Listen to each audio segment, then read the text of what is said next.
حدیث اس میں بھی بہت سے حکمت کے موتی ہیں. تو یعنی اس وہ انہوں نے چیزیں جو سکھائی ہیں صحابہ کرام کو، یہ حکمت ہے، یعنی وہ احادیث ہیں. ایک مراد اس سے یہ لی گئی ہے کہ در حقیقت قرآن مجید ہی اللہ کی حکمت پر مبنی ہے. اس سے بڑی حکیم شے تو کوئی ہے نہیں، اسی لیے ہم قرآن حکیم کہتے ہیں. یعنی حکمت والا قرآن. قرآن حکیم کا کیا مطلب ہے؟ حکمت والا قرآن. قرآن خود اپنے بارے میں دعویٰ کرتا ہے. اللہ تعالیٰ نے سورہ بنی اسرائیل میں یہ بات فرمائی ہے، ذالک مما اوحی الیک ربک من الحکمہ. یہ قرآن وہ ہے جو تیرے رب کی طرف سے از قسم حکمت وحی کیا گیا ہے. تو یعنی اس سے بڑی حکمت کی بات ظاہر ہے اللہ تعالیٰ جو خود الحکیم ہے، اس کی باتوں میں اگر حکمت نہیں ہوگی تو پھر کہاں حکمت ہوگی؟ اب جو قرآن سے زیادہ قریب ہوگا اتنا ہی اس کے اندر حکمت آتی جائے گی. یہ حکمت کی باتوں کا تعلق در حقیقت دیکھیں، ایک حکمت وہ ہے جو دنیاوی حکمت ہوتی ہے. دنیا پر قبضہ کیسے کرنا ہے، کوئی انگریزوں سے وہی حکمت سیکھے. ٹھیک ہے، کامیاب زندگی کیسے بسر کرنی ہے، یہ دنیا دار لوگوں سے جا کے یہ حکمت سیکھی جائے گی.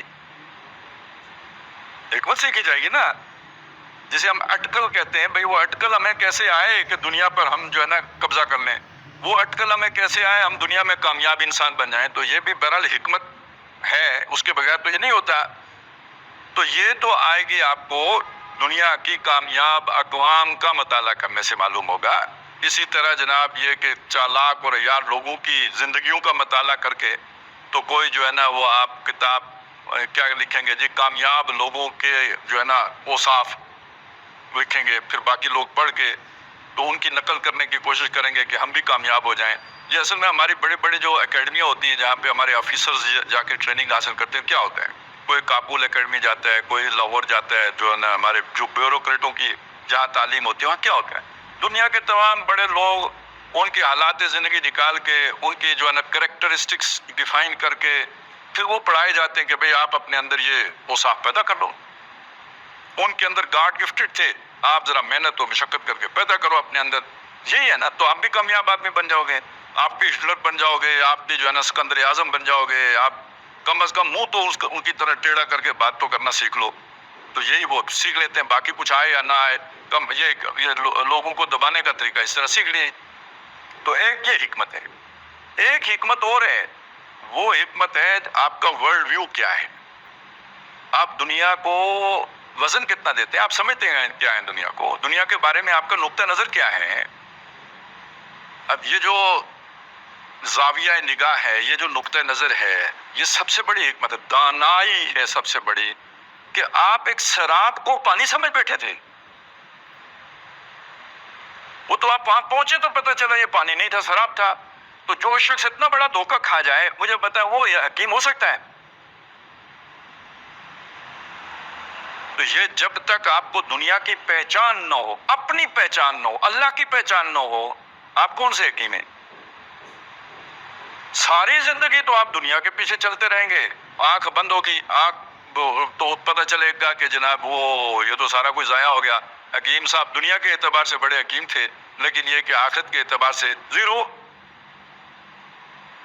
تو اصل حکمت یہ ہے کہ آپ کو یہ معلوم ہو جائے کہ دنیا کی حیثیت کیا ہے.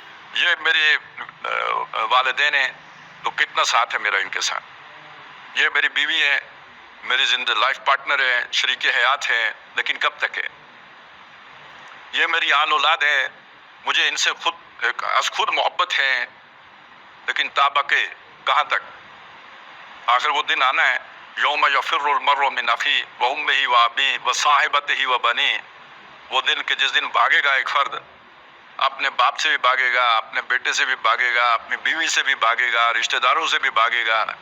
اچھا وہ خواہش کرے گا، اس کی آرزو ہوگی کہ کاش لو یفتدی یوم عظیم ببنی، اپنا بیٹا دے کے فدیے میں تو اس کی جان بچ جائے، بیوی دے کے جان بچ جائے. ومن فی الارض جمیعا ثم ینجی، زمین والے سارے کے سارے جائیں باڑ میں، یہ کسی طرح بچ جائے.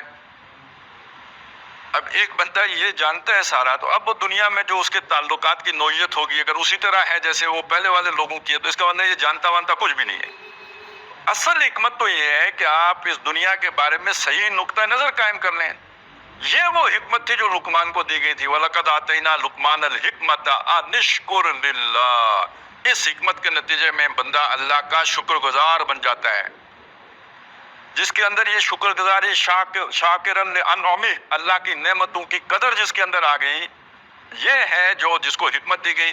اور قرآن اس حکمت کو کتنا اونچا بلند مقام دیتا ہے، وَمَنْ يُؤْتَ الْحِكْمَةَ فَقَدْ أُوتِیَ خَيْرًا كَثِيرًا، جسے یہ حکمت دے دی گئی اسے خیر کثیر سے نواز دیا گیا۔ اور یہ حکمت کیا ہے؟ اب یہ دیکھیے، یہ بالکل اس حکمت کے الٹ ہے جسے ہم حکمت کہتے ہیں، دنیا کی سمجھداری، دنیا کا فہم، اس کے مقابلے میں یہ بالکل برعکس ہیں۔ اب دنیا کی سمجھداری کیا ہے؟ مال بناؤ۔ دنیا کی سمجھداری کیا ہے؟ مال بچاؤ۔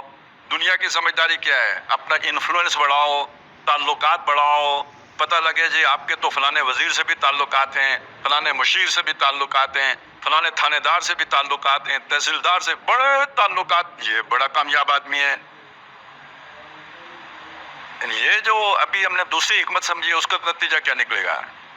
عائشہ قربان کرو، مال بھی لگاؤ، جان بھی کھپاؤ، تعلق بھی توڑنا پڑے اللہ کے لیے تو توڑو، نسلا ہوا نترو کو میں یفجرو، الٹی باتیں ہیں یا ساری نہیں؟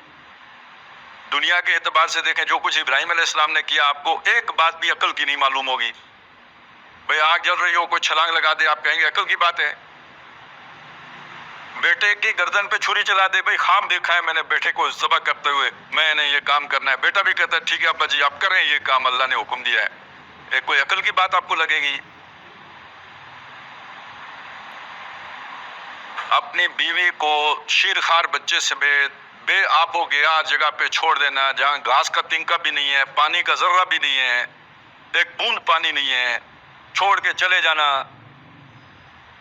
کوئی سمجھ میں آنے والی بات ہے؟ اب اللہ کہتا ہے یہ حکیم ہے، پکی حکمت ہے نا ساری۔ تو یہ حکمت پیدا ہوتی ہے آخرت کو ساتھ جوڑ کے، اس کے بغیر نہیں پیدا ہو سکتی۔ اگر آپ آخرت کو کاٹ کے دیکھیں گے تو دنیا کوئی اور چیز ہے، اور جب اسے آخرت کے ساتھ میچ کر کے دیکھیں گے تو دنیا وہ بات بن جائے گی کہ جو حدیث میں آئی ہے کہ اگر اس دنیا کی حیثیت اللہ کی نگاہ میں مچھر کے پر جتنی بھی ہوتی تو کسی کافر کو ایک گھونٹ پانی نہ دیتا ہے، اور ورس تو پھر اگر وہ کسی کو مل گیا ہے تو اس کا مطلب مچھر کا پر بھی نہیں ملا ہے، ٹھیک ہے؟ پوری دنیا کی دولت اسے مل گئی، قارون گلوبل قارون بن گیا ہے، یا یہ کہ پوری دنیا کی حکمرانی مل گئی ہے اسے، تو مچھر کا پر بھی نہیں ملا۔ اب یہ حکمت کتنوں کو معلوم ہے، یہ دانش کتنوں کو معلوم ہے؟ اب آپ بتائیں کیا صحابہ کرام کو محمد رسول اللہ صلی اللہ علیہ وسلم نے یہ حکمت پڑھائی تھی یا نہیں پڑھائی تھی؟ ان کے دلوں میں اتاری تھی یا نہیں اتاری تھی؟ اور ان کے یعنی وہ جو ابراہیم علیہ السلام والا کردار ہے وہ آپ کو سارے صحابہ میں نظر آتا ہے یا نہیں نظر آتا ہے؟ ہم تو صرف شعر ہی گنگنا سکتے ہیں، تو بچا بچا کے نہ رکھ اسے، تیرا آئینہ ہے وہ آئینہ کہ شکستہ ہو تو عزیز تر ہے نگاہ آئینہ ساز میں۔ انہوں نے ہڈیاں اپنی پسوائیں نا اللہ کی راہ میں، جسموں پہ زخم کھائے، دندان مبارک حضور نے خود اپنے شہید کروائے، کتنے صحابہ کی جانیں نچھاور کیے۔ تو یہ جو حق کی خاطر جیتے ہیں مرنے سے کب ڈرتے ہیں جگر، جب وقت شہادت آتا ہے دل سینوں میں رقصہ ہوتے ہیں۔ تو یہ ایسی پوری جماعت محمد رسول اللہ نے تیار کر دی یا نہیں کر دی؟ اب اسے جوڑیں تزکیے کے ساتھ۔ ایک آدمی کو نہ جان کی پرواہ رہی ہے، نہ مال کی پرواہ رہی ہے، نہ کاروبار کی پرواہ رہی ہے، نہ نوکری کی پرواہ رہی ہے، نہ تعلقات کی پرواہ رہی ہے، اس کا اپنا سب کچھ اللہ کے لیے ہو گیا ہے، جینا مرنا ان صلاتی و نسکی و محیای و مماتی للہ رب العالمین۔ اس سے بڑا تزکیہ اور کیا ہوگا؟ یہاں آ کے تزکیہ اور حکمت برابر ہو جائیں، جسے حکمت ملی گویا اس کا تزکیہ ہو گیا۔ فمن یؤت الحکمت فقد اوتی خیرا کثیرا۔ تو یہ ہے جو محمد رسول اللہ صلی اللہ علیہ وسلم نے تعلیم کی۔